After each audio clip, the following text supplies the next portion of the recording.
Hello, everybody, and welcome back to the Rob Talks podcast.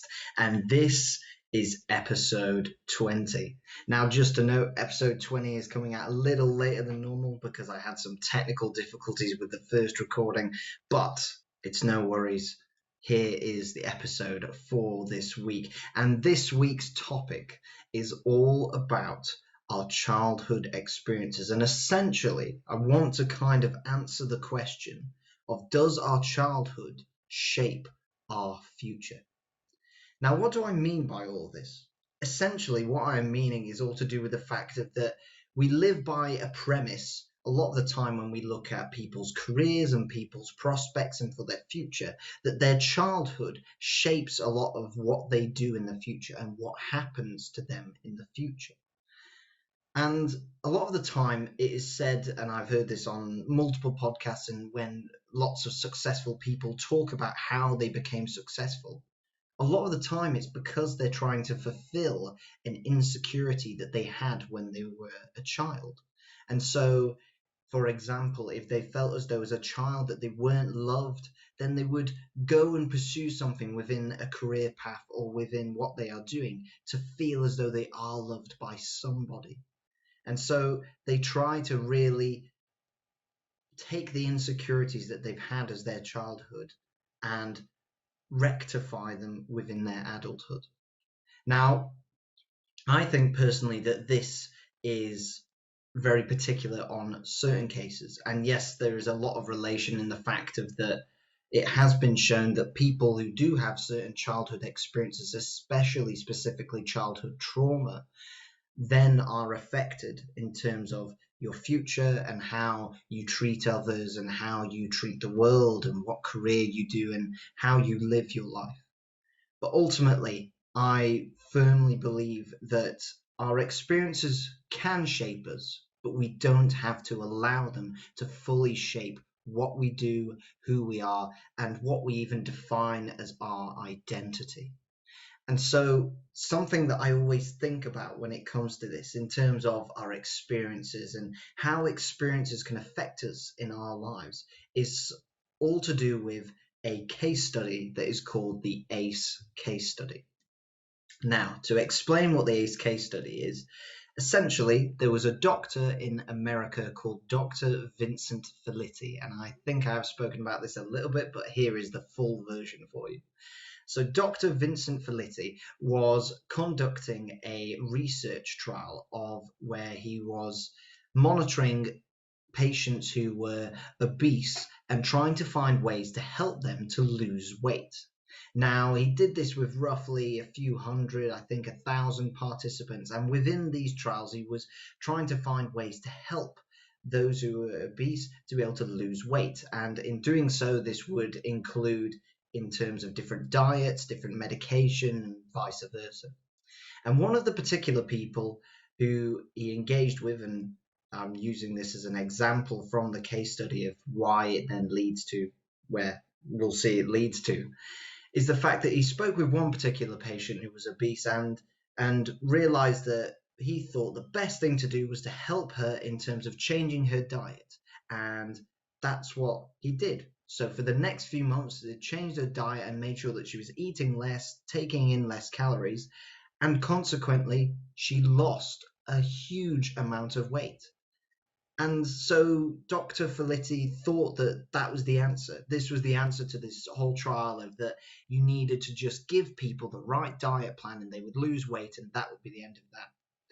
But then a month or two later, as he continued to monitor the patients, this particular patient actually put all of the weight that she had lost back on. And so, as any doctor I feel like would be, he was slightly confused of why was this? Why has the person put the weight back on when they've just got back to a very healthy state and they've just lost all of the weight?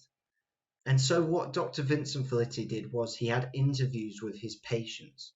And with this particular patient, he discovered something that was quite shocking. So when asking of why she had put all the weight back on, it was because she said that she didn't want to come across as desirable.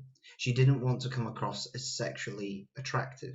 And this is because when she was a child, she was sexually abused by, I believe it was her grandfather or her uncle. And so, because of that, she wanted to make it so that her body would come across as not as sexually attractive, so that then she would never have to face that form of sexual abuse in the future. And so that childhood trauma that she had to face massively affected then who she was for the rest of her life continuously, and who she defined herself to be within her self-identity, to force herself to eat and eat and eat so that she could be of a body shape that is, at least within the majority of Western society, seen as less popular or less sexually attractive, or at least that's what she was thinking in her head. And so Dr. Vincent Felitti then decided, and this is really where I think the interesting part comes from the case study, he decided to continue speaking with the patients. And what he would do is he would find out why this happened, to why the patients had put on weight. And for a lot of them, it was a lot to do with child abuse and sexual abuse as a child. And so what he did was to form a solution. He started a form of therapy with the patients. And all he did was as simple as this. He took the patient that was spoken about in the example and sat her down and said, I've realized from our previous conversations that you were sexually abused as a child. And I want you to know that I'm sorry that happened to you, and that shouldn't have happened to you. And we are going to try and fix it. And from there on in, what Dr. Vincent Felitti did was continually had therapy conducted with the patients. And the patients who decided to continue with the therapy for multiple sessions actually lost weight. They actually weren't obese anymore. And so by attacking the kind of question of what happened to you rather than what's wrong with you, allowed Dr. Vincent Felitti to make this connection that hadn't been made before, of the fact that people's childhood trauma can then affect them in their future. And that's even within a crossover of physical health and mental health. And this was something that was quite amazing, and I think matches quite a lot to even other cases of those who have addictions and struggling with drug overdose, and so many areas that relate to what people have experienced as a child and when you are a younger adult. And that's why I love that case study, because some of you may be sat there now thinking, or listening wherever you are, and thinking that that sounds pretty bleak, Rob. It sounds as though that it's quite a traumatic experience, and it is a traumatic experience. But the key thing that is within that case study is the fact that there is a solution. A lot of the time, we think that the experiences that we have in our lives then set the way of life that we lead, and set the way that we act, and set the way that we interact with people for the rest of our lives. But the truth is, even within the example of this ACE case study, which then later on Dr. Vincent Felitti took on to hundreds of thousands of people involved in the study to continue to find this pattern of the fact that just by having therapy, it was able to help the patients and those who had suffered childhood trauma massively. And this is why I am such a firm believer in the fact of that, yes, your experiences that you have, both as a child, but also within your later years, can affect you. And most likely, if they are traumatic, they will definitely affect you one way or another, be it physically or mentally, or however you see fit to describe how you've been affected. But it will affect you. But there is also a solution.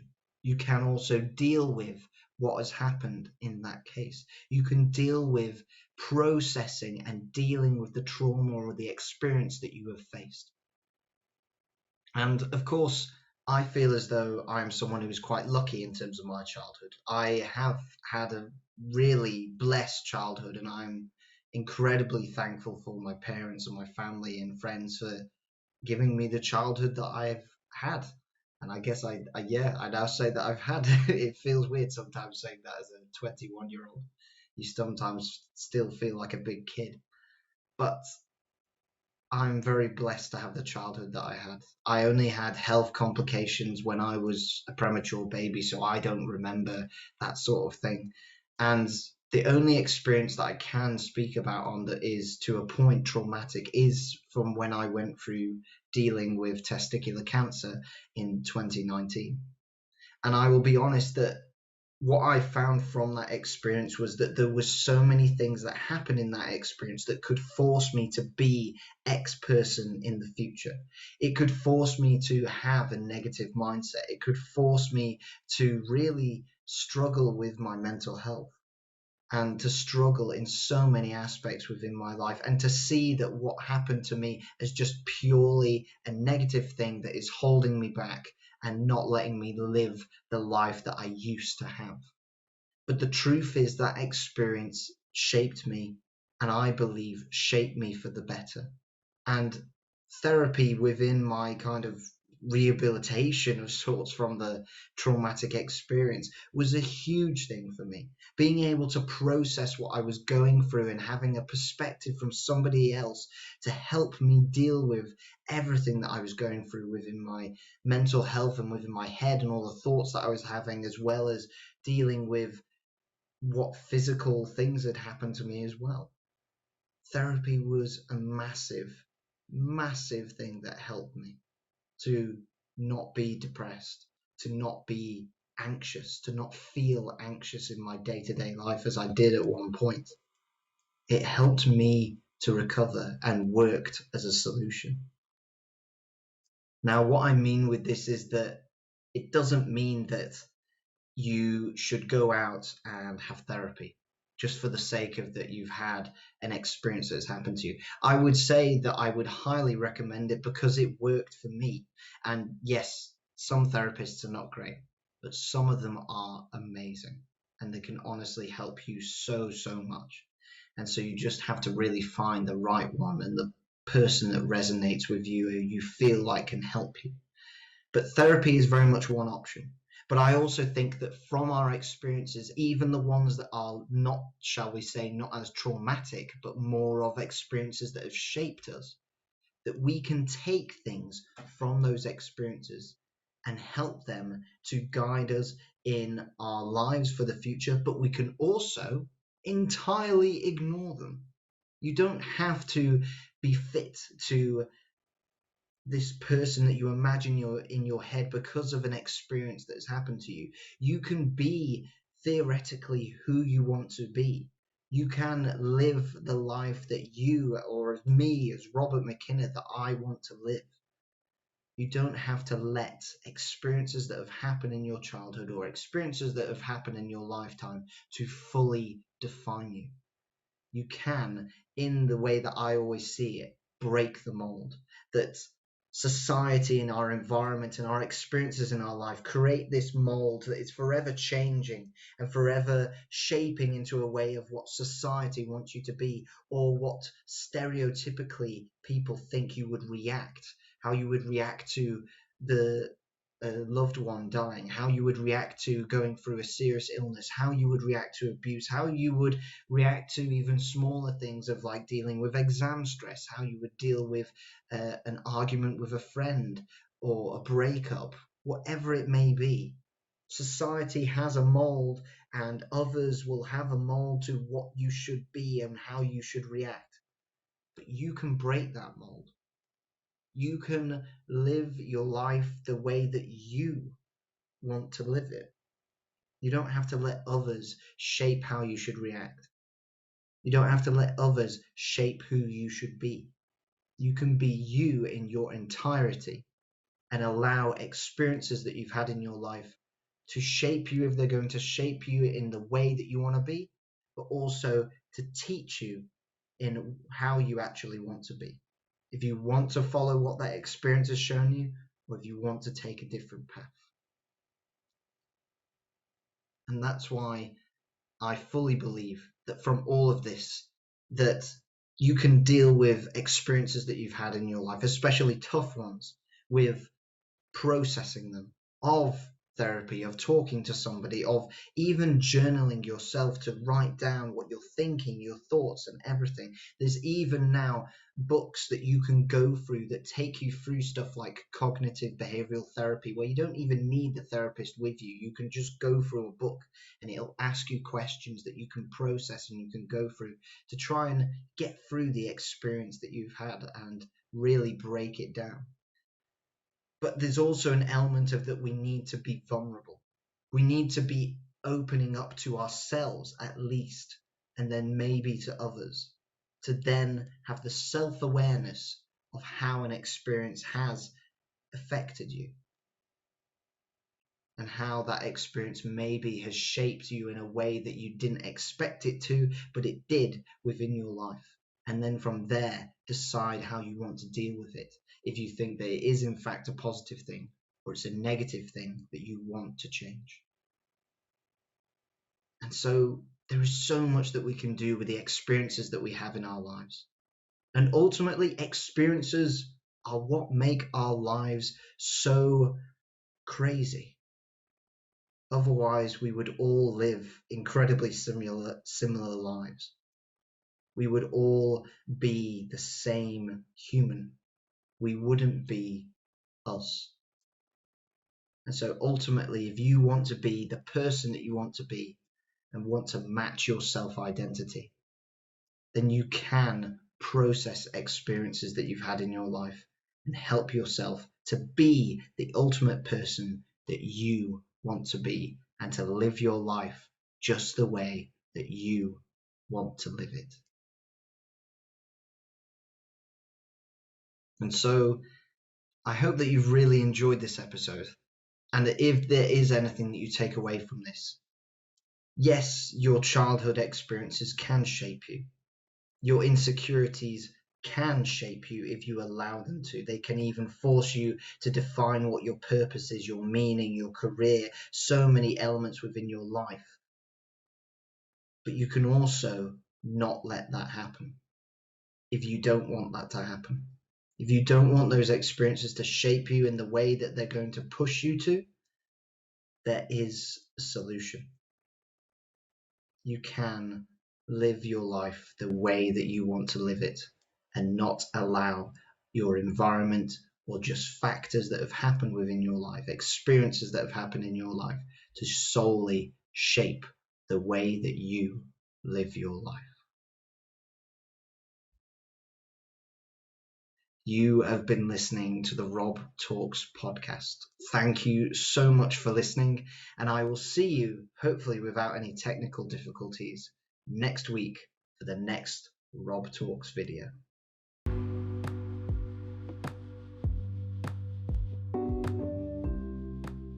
You have just been listening to the Rob Talks podcast. Thank you so much for listening, and please make sure to subscribe and give me a follow on YouTube, Spotify, Instagram, Facebook, or even LinkedIn. And I will speak with you soon. Stay safe and have a great week.